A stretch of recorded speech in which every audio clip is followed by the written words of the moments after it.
In this guide, I'm going to be showing you how to fix Elden Ring online multiplayer not working on Nintendo Switch 2. This is Miguel from JustBOZ, and before we get into this guide, make sure to like the video and subscribe to the channel with all notifications on for more content like this. It really does help out the channel and we'd greatly appreciate it. If you have any questions, just ask them down in the comment section below. I'm going to be doing my best to reply to every single comment down there. First, make sure you have an active Nintendo Switch Online membership. Then go ahead and open Elden Ring, go to System, select Network, and make sure the launch setting is set to play online.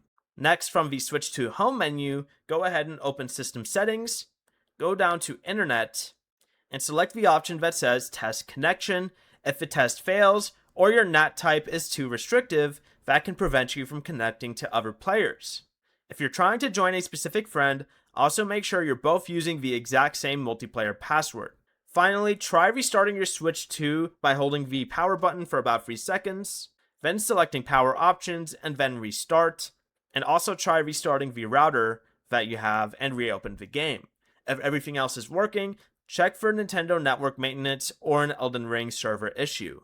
Before you leave, remember to like the video and subscribe to the channel with all notifications on for more content like this. It really does help out the channel and we'd greatly appreciate it. And if you did have any questions, just ask them down in the comment section below. I'm going to be doing my best to reply to every single comment down there. Peace.